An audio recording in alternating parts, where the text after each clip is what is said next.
À la fin de la journée, quand t'es face au miroir, il n'y a qu'une seule question qui compte. Ai-je donné le meilleur de moi-même aujourd'hui? Si la réponse est oui, t'as fait tout ce qui était en ton pouvoir.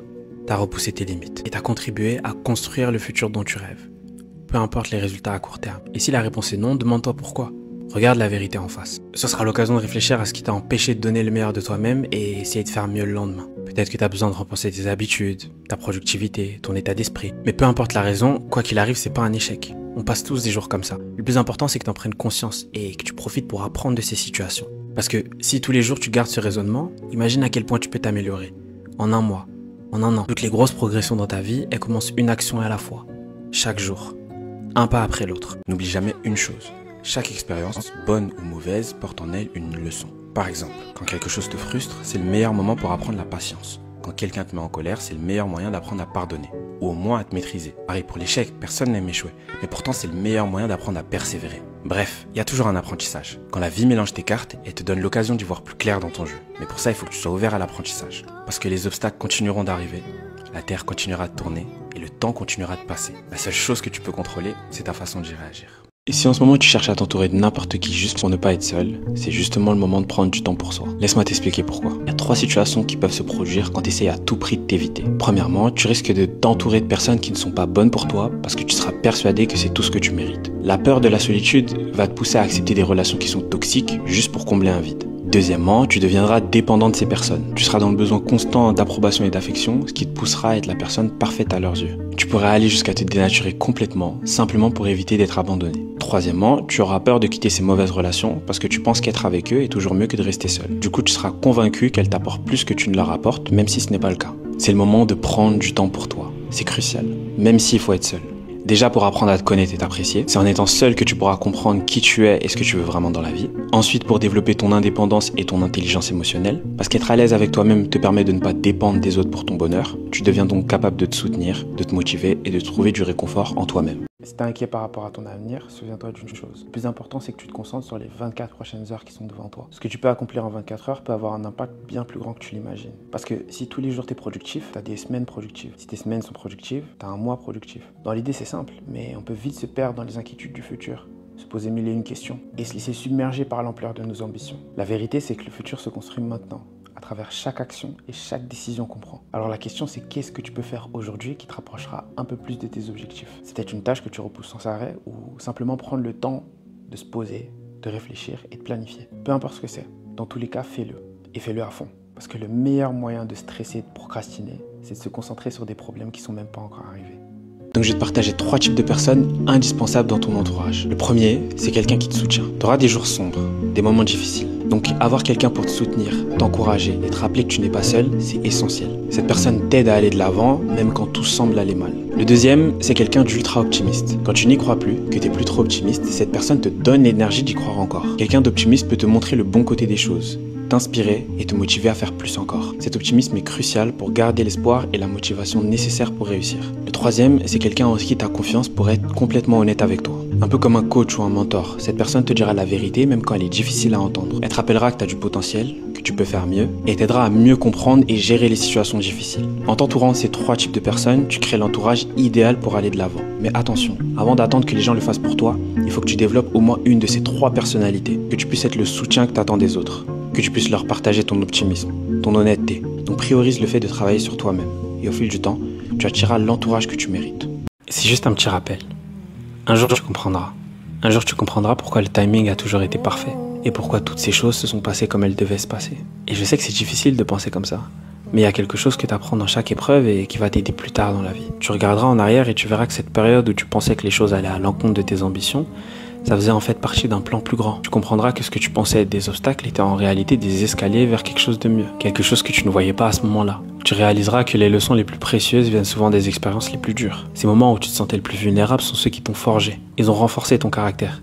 Ils t'ont appris la compassion, l'humilité. Et avec le temps, tu pourras même être reconnaissant pour ces moments difficiles. Parce que sans eux, tu serais pas là où tu es aujourd'hui. Ils t'ont poussé à évoluer, à changer, à grandir. Et même si au moment où tu les vis, tu ne vois pas leur valeur, un jour tu comprendras. En attendant ce jour, continue de donner le meilleur de toi-même. Et fais confiance au processus de la vie, même quand le chemin semble flou. Souviens-toi que chaque expérience a son rôle. Chaque personne que tu rencontres a quelque chose à t'enseigner. et que rien n'arrive sans raison. Tu sais, ton problème, c'est pas que tu manques de talent ou d'intelligence, c'est que tu te mets pas dans les bonnes conditions pour exprimer ta zone de génie. On a tous des domaines où on fait en quelques minutes ce que les autres mettraient des heures à faire. Et c'est sur ces forces que tu dois porter ton attention. Mais avant d'y donner de l'attention, il faut déjà que tu les reconnaisses. Il faut que tu reconnaisses tes forces. Einstein a dit « Tout le monde est un génie ». Mais si on juge un poisson sur sa capacité à grimper un arbre, il vivra toute sa vie en pensant qu'il est stupide.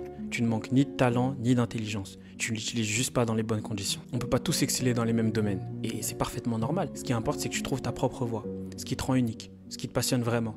Et surtout, dans quel environnement tu te sens le plus compétent. Fais des expériences. Sors de ta zone de confort. Lance-toi. Et regarde où tu sens que tu apportes le plus de valeur. L'objectif, c'est de te mettre dans les meilleures conditions pour que ton vrai potentiel puisse briller. Tu as tout ce qu'il faut pour être exceptionnel. Il faut juste que tu te mettes dans le bon cadre pour le montrer. Et une fois que tu l'auras trouvé, tu te rendras compte que toutes les limites que tu pensais avoir n'étaient que des illusions. S'il y a bien une chose que j'aimerais que tu retiennes, c'est celle-ci. Arrête d'avoir peur d'être toi-même. Peu importe qui tu es, peu importe d'où tu viens, peu importe ce que tu as ou ce que tu n'as pas, peu importe ce qui te manque ou ce que tu as en trop. On a souvent l'impression qu'il faut avoir des prérequis pour avoir de la valeur dans ce monde. Mais la vérité, c'est que c'est pas le cas. Le plus important, c'est que tu sois la meilleure version de toi-même dans tout ce que tu fais. Chacun a son propre chemin, ses propres défis et ses propres succès. Donc accepte d'être toi-même. Une personne unique, avec une histoire unique et des talents uniques. C'était juste un petit rappel. Je vais te partager 6 leçons que j'ai eu du mal à accepter mais qui m'ont aidé à aller de l'avant. Première leçon, peu importe à quel point la période est difficile, tout se passe comme ça devait se passer. Deuxième leçon, si tu te concentres toujours sur ce que tu n'as pas, tu n'en auras jamais assez. Troisième leçon, les plus grandes douleurs sont souvent les plus grandes motivations. Quatrième leçon, l'une des décisions les plus difficiles à prendre dans sa vie est de choisir de prendre ses distances. Cinquième leçon, souvent l'avantage d'être plus bas, c'est que tu n'as pas d'autre choix que de te relever. Et sixième leçon, ça ira mieux. Peut-être pas aujourd'hui, peut-être même pas demain, mais un jour ou l'autre, tu iras mieux. Aujourd'hui, tu as peut-être besoin d'entendre ça, donc je vais te le dire. Tout ce que tu fais finira par payer, même si tu ne le vois peut-être pas encore. Chaque pas que tu as fait aujourd'hui est un pas en avant, aussi petit soit-il. Même si tu as l'impression d'avoir fait un pas en arrière ou de ne pas en avoir fait du tout. N'oublie pas, tous tes efforts comptent.